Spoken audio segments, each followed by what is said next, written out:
Hello friend, जय हिंद। मैं मोहम्मद रहीम। आज हम बात करने वाले हैं नंद वंश की राजाओं के बारे में। इसके पहले हमने महापद्मानंद के बारे में डिस्कस कर लिया, तो आज जो डिस्कस करेंगे वो नंद वंश के अगले राजा धनानंद के बारे में हम जिक्र करेंगे। जी हाँ, ये वही धनानंद है जिसके समय में भारत पर सिकंदर महान का अटैक हुआ था, जिसको हटाने के बाद चंद्रगुप्त मौर्य ने मौर्य वंश की स्थापना किया था।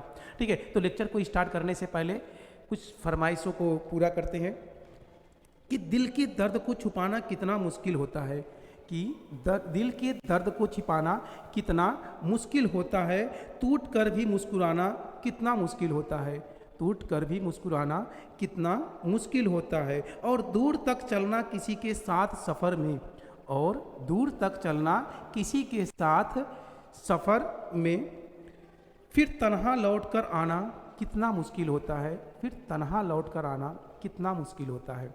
तो चलिए क्लास को आगे बढ़ाते हैं। तो हम बात कर रहे थे किसका? धनानंद का। हम बात कर रहे थे धनानंद का। तो धनानंद के बारे में जब हम जिक्र करते हैं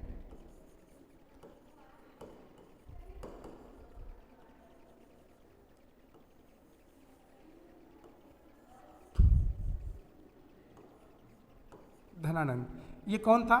तो ये महापद्मानंद का पुत्र था।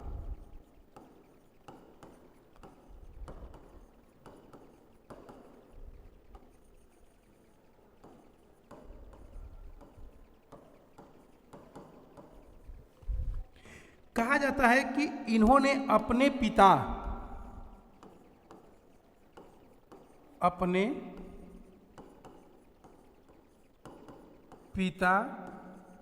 और 8 भाइयों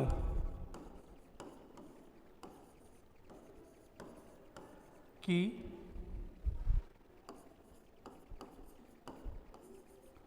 हत्या करने के बाद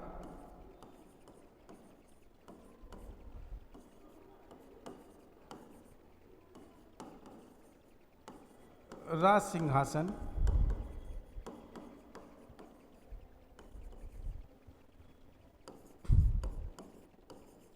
को प्राप्त किया। ठीक है, इन्होंने अपने 8 भाइयों और अपनी पिता की हत्या करने के बाद मगध का अगला राजा बनता है, मगध के सिंहासन पर ये बैठता है। ठीक है, यूनानी जो लेखक है इसे क्या नाम देते हैं? इसे अग्रमीज का नाम देते हैं। जो यूनानी लेखक है, यूनानी लेखक, यूनानी लेखक क्या बोलते हैं? अग्रमीज। क्या बोलते हैं? अग्रमीज। थोड़ा सा ध्यान दीजिए एक चीज।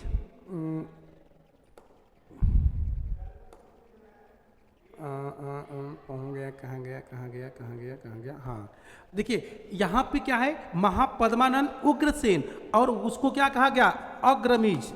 अग्रमीज मैंने इसलिए इसको वो कर दिया कि डिफरेंट आपको पता चले, इसमें आपको डिफरेंट पता चले कि महापद्मानंद को उग्रसेन और इसको अग्रमीज। हाँ, उग्रसेन अग्रमीज, तो दोनों में डिफरेंट, यहाँ पे बड़ी कंफ्यूजन हो जाता है आपके एग्जाम में, तो इसलिए मैं दोनों को एक जगह पे लिख दे रहा हूँ। तो महापद्मानंद और धनानंद, एक उग्र था और एक अग्र था।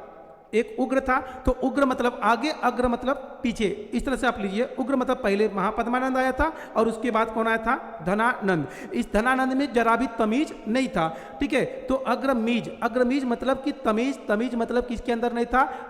धनानंद के अंदर नहीं था। ये धन का बस लोभी था, इसको बस धन चाहिए, इसको तमीज वगैरह से कोई मतलब नहीं था। तो इस आधार पर किसी भी तरह करके आप इसको याद रखिएगा। अब चूंकि इन्होंने क्षत्रियों का नाश किया, इसका मतलब कि ये क्या था? काफी उग्र रहा होगा। तो उग्र कौन है? महापद्मानंद। ठीक है, धन का लोभी कौन है? तो वो है धनानंद। ठीक है, तो यहां पे इसको बताने का, दिखाने का मतलब हमारा यही था। चलिए आगे बढ़ते हैं। ये सब तो बता दिए, पढ़ा दिए हैं पिछले लेक्चर में, ये भी पढ़ा दिए हैं, बात कर रहे थे। हाँ ठीक है, तो यूनानी लेखक ने इनको क्या नाम दिया? अग्रमीज। क्या नाम दिया? अग्रमीज। उत्तर भारत का ऐतिहासिक विजेता, इनको उत्तर भारत का ऐतिहासिक विजेता कहा गया।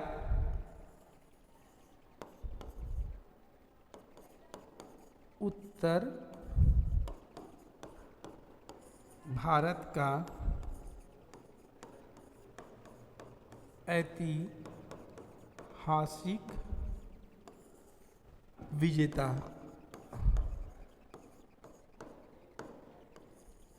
उत्तर भारत का ऐतिहासिक विजेता किसे कहा गया? तो धनानंद को। धनानंद को उत्तर भारत का ऐतिहासिक विजेता। जबकि चंद्रगुप्त मौर्य,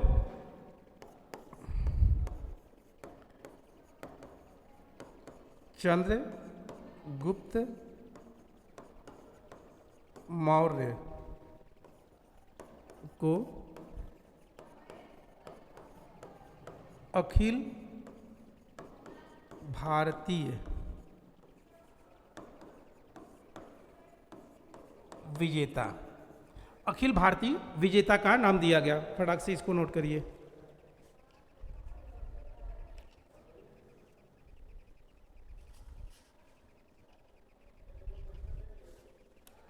मैं वापस आऊंगा, मैं वापस आऊंगा, ये मेरा वादा रहा।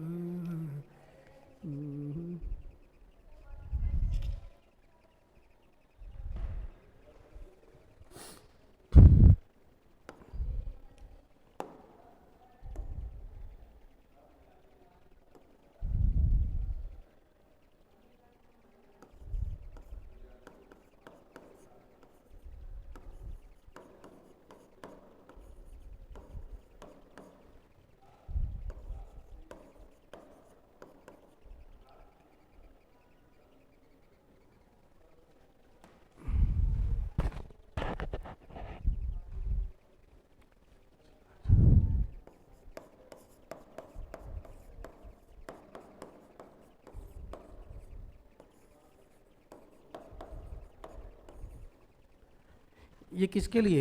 ये हमने लिखा है महापद्मानंद के लिए। महापद्मानंद। ये तीनों को हमने, तीनों राजाओं के बारे में जो जिक्र किया गया है वो हम एक साथ कर दिए हैं। ठीक है, वो एक साथ कर दिए हैं। अच्छा, अखंड भारत की अगर हम बात करें, यहाँ पे एक चीज़ और हम लिख देते हैं।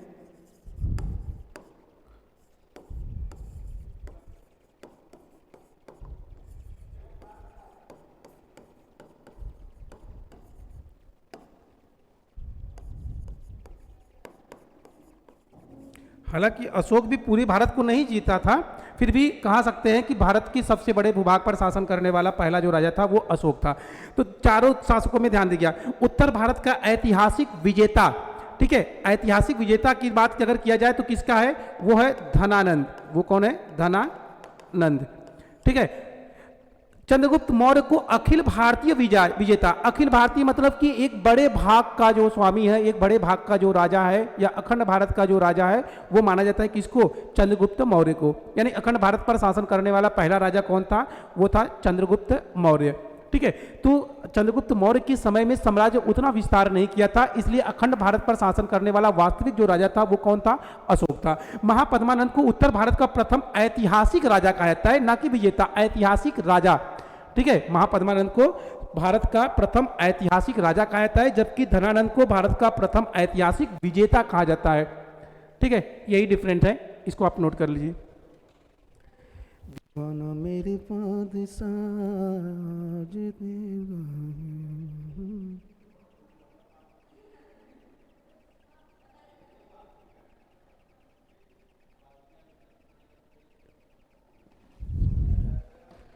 चलिए,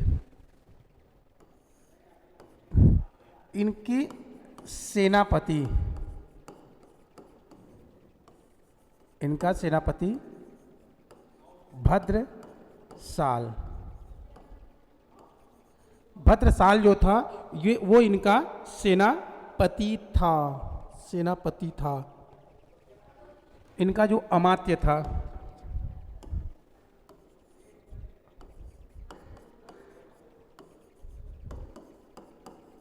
राक्षस, राक्षस जब इसका अमात्य ही था तो ये राक्षसों वाला तो काम करेगा ही।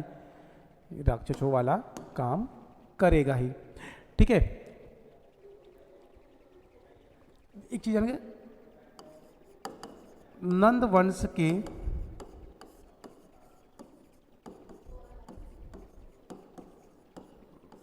विनाश में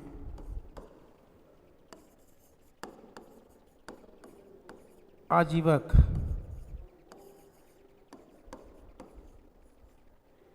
संप्रदाय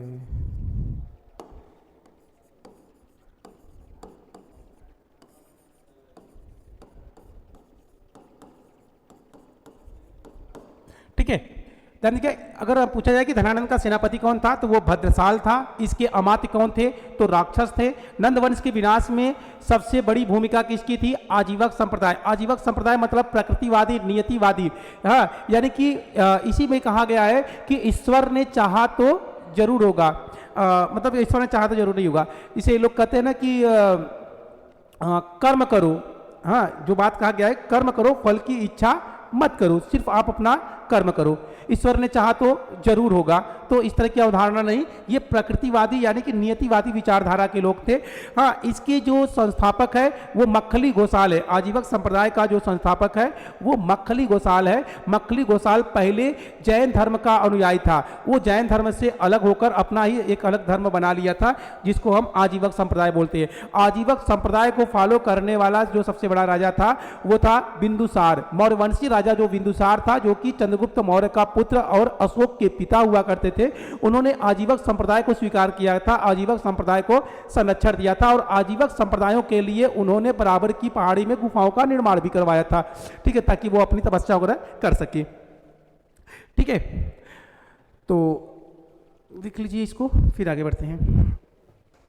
न जाने मेरे साथ था।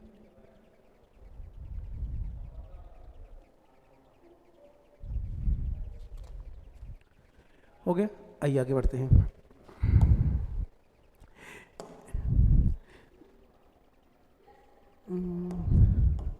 त्रिमुनि,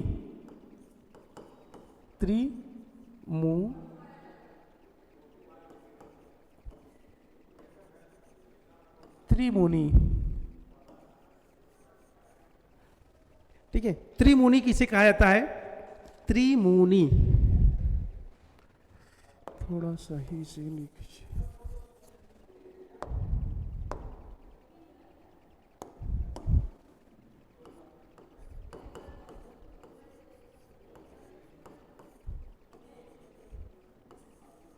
त्रिमुनि मतलब तीन ऋषि मुनि, तीन मुनियों का संघ इतिहास में किसे कहा गया है, त्रिमुनि। तो त्रिमुनि में नाम आएगा पहला पाणिनि, कात्यायन, पतंजलि। पाणिनि, कात्यायन और पतंजलि। पतंजलि, पाणिनि ने क्या लिखा था, अष्टाध्यायी।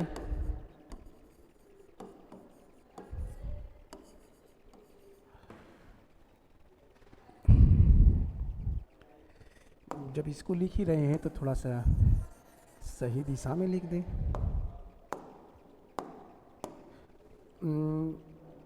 पतंजलि, कात्यायन।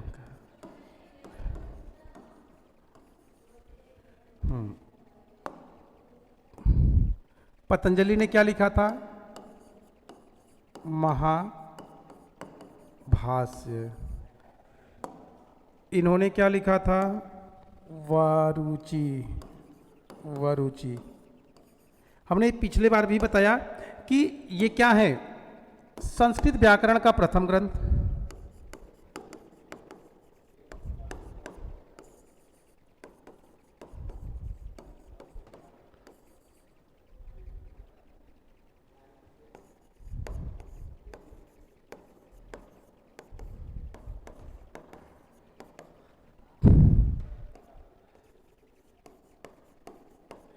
दूसरा ग्रंथ,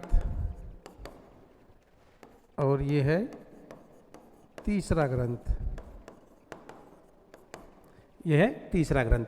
ये जो पाणिनि का अष्टाध्यायी है इसी पर लिखा गया, ये क्या है, ये टीका है। टीका मतलब कमेंट। इसी के ही कुछ शब्दों को, कुछ चीज़ों को कॉपी कर दिया गया किसमें, पतंजलि के महाभाष्य में। पाणिनि जो है ये किसके, महापद्मानंद के दरबारी कवि थे, यानी महापद्मानंद के समकालीन थे। पतंजलि जो थे ये किसके, ये पुष्यमित्र शुंग के थे। ठीक है, तो इस तरह की चीजें जो है कि आप याद रखिएगा। संस्कृत व्याकरण का प्रथम ग्रंथ अष्टाध्यायी, संस्कृत व्याकरण का दूसरा ग्रंथ महाभाष्य, संस्कृत व्याकरण का तीसरा ग्रंथ कौन सा है, तो वो है वरुचि। नोट करिए और आगे बढ़ते हैं, नोट कर लीजिए। अच्छा, तू आजा मेरे साजना एक वादा छोड़ के, एक वादा तोड़ के। अब आते हैं मेन पॉइंट पे। भारत पर सिकंदर महान का आक्रमण धनानंद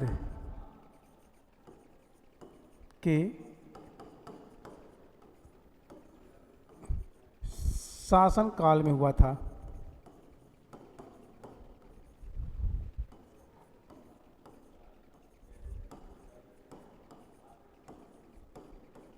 कब, 326 BC।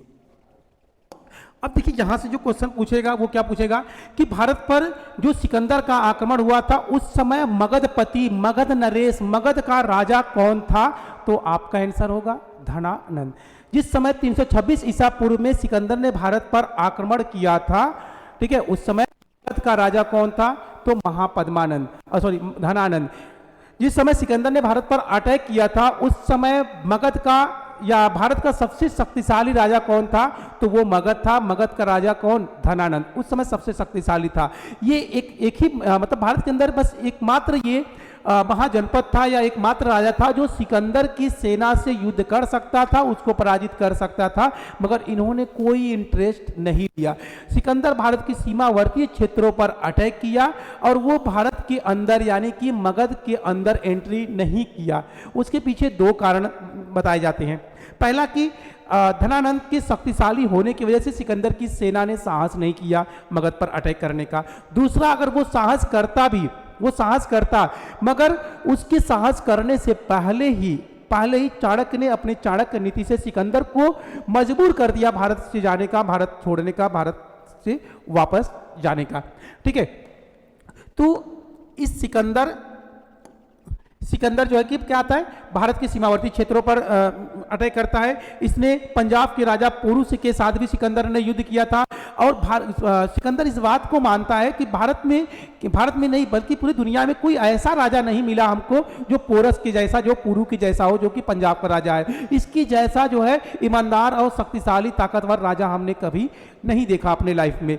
ठीक है, जब राजा पुरु के साथ युद्ध हो रहा था, अच्छा, राजा पुरु उनको पराजित करे थे, मगर एक था विभीषण भारत के अंदर जिसको भारत का प्रथम लिखित देशद्रोही का नाम दिया जाता है, जो गांधार राजा आम्बी था। सिकंदर की अधीनता को स्वीकार करने वाला जो भारत का पहला राजा था वो गांधार नरेश आम्बी था, जिन्होंने सिकंदर की अधीनता को स्वीकार कर लिया था और सिकंदर के साथ मिलकर भारतीय सेनाओं को मारना या पराजित करना, नरसंहार करना शुरू कर दिया था। उसी के बताए हुए मार्ग पर चलकर सिकंदर ने इसको पराजित किया था, पोरस को।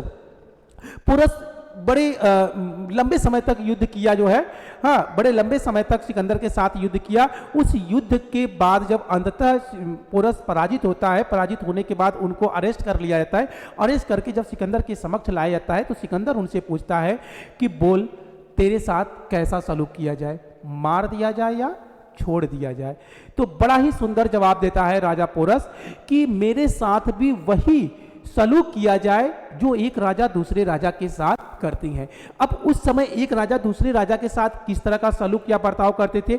अगर आपने युद्ध करने से पहले अधीनता को स्वीकार कर लिया, आत्मसमर्पण कर लिया, तो आपको बाई इज्जत बरी किया जाएगा, आपको आपके साम्राज्य का राजा बने रहने दिया जाएगा। बस अंतर यह रहता है कि आप उस राजा के अधिकार क्षेत्र में काम करेंगे एक कठपुतली की तरह, ठीक है। पर सेल्यूकस निकेटर ने ऐसा नहीं किया। तो अगर आप ऐसा कर लेते या सेल्यूकस निकेटर ऐसा कर लेता तो सेल्यूकस निकेटर को सेल्यूकस निकेटर राजा पोरस को छोड़ दिया था। ये सेल्यूकस निकेटर कहां से घुस जा रहा है गधा, जो कि इसके अंदर का सेनापति था, ठीक है। तो राजा पोरस ने ऐसा नहीं किया, राजा पोरस ने युद्ध किया और लास्ट तक युद्ध किया। हाँ, एकदम चेंकतन की सेना जो है एकदम पूरी तरीके से एकदम बेहाल हो गई थी। उसको लगा कि अब हम हार ही जाएंगे, मगर अंततः जो है लास्ट में पोरस ही हारते हैं और पोरस को बंदी बनाकर इस तरह की जब उनके साथ बर्ताव किया जाता है तो सिकंदर उनके शब्दों को सुनकर बड़ा इंप्रेस होता है कि अभी तक जिन राजाओं को मैंने पराजित किया, जब उनको हमने पराजित करने के बाद उनको अरेस्ट करके अपने समक्ष प्रस्तुत किया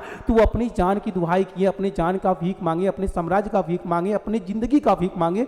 मगर इन सारे राजाओं में एक राजा पोरस ही है जिन्होंने सीधा सीधा डायरेक्ट ये कह रहा है कि मेरे साथ भी वही सलूक किया जाए जो एक राजा दूसरे राजा के साथ करता है, मतलब कि सीधा मुझे या तो फांसी दे दो या मेरे गर्दन को सर से अलग कर दो, शरीर से अलग कर दो, ठीक है। यानी कि जो गुनाह, यानी कि एक तरह से उनके लिए तो गुनाह ही हो गया कि भाई युद्ध किया।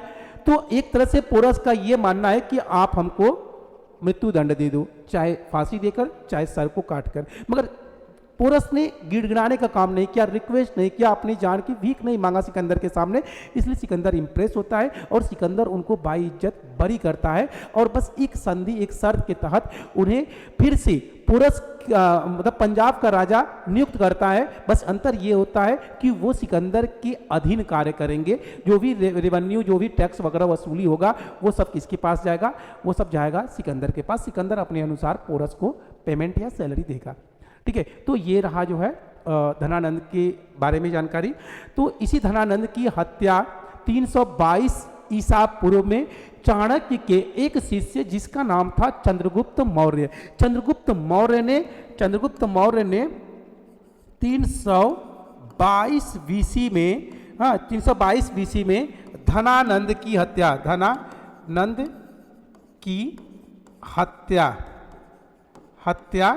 चाणक्य की सहायता से कर दी।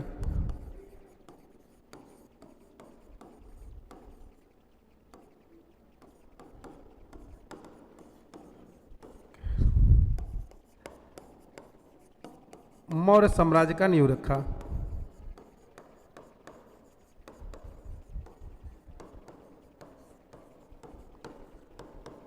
कहा जाता है कि धनानंद जो है बहुरूपिया था, इसके 9 रूप होते थे, इसके 9 रूप। ये कहीं पे भी सेना में चाहे युद्ध करने के लिए जाए, कोई सभा सेमिनार करने जाए या कहीं सर्वे करने जाए, ये खुद नहीं जाता था, अपने किसी बहुरूपियों को भेज देता था।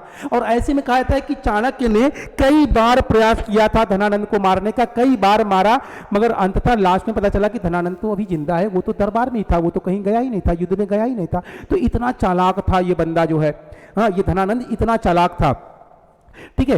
तो धनानंद को मारने में कहा जाता है कि चाणक्य ने चंद्रगुप्त मौर्य को, हाँ उसको उसकी पुत्री के साथ प्रेम प्रसंग में फंसाने का प्रयास किया। मतलब कि चाणक्य के ही कहने पर चंद्रगुप्त मौर्य ने धनानंद की पुत्री को अपने प्रेम जाल में फंसाया जिसका नाम था दुर्धरा। और उसी दुर्धरा की बताए हुए सटीक जानकारी की वजह से चंद्रगुप्त मौर्य जो है उसके पिता यानी दुर्धरा के पिता धनानंद को मारने में कामयाबी प्राप्त की। धनानंद इतना बड़ा धन का लोभी था कि इस गधे ने 80 करोड़ धन राशि कहां पे? गंगा नदी था, उसके अंदर कोई गुफा था, उस गुफा में इसने चुरा दिया 80 करोड़। आप कल्पना करिए कि 80 करोड़ उस जमाने की, उस समय की 80 करोड़ की धनराशि उसने गंगा के अंदर एक गुफा बनाया था, उस गुफा में उसको मतलब बंद कर दिया। कल्पना करिए कि उतनी धनराशि आज होता तो शायद हम अमेरिका और जापान जैसा अमीर होते, जो भी है। चलिए, तो इस टॉपिक को, इस लेक्चर को हम यहीं पर समाप्त करते हैं। नेक्स्ट लेक्चर में हम फिर से आपसे मुलाकात करेंगे। तब तक के लिए जय हिंद, जय भारत।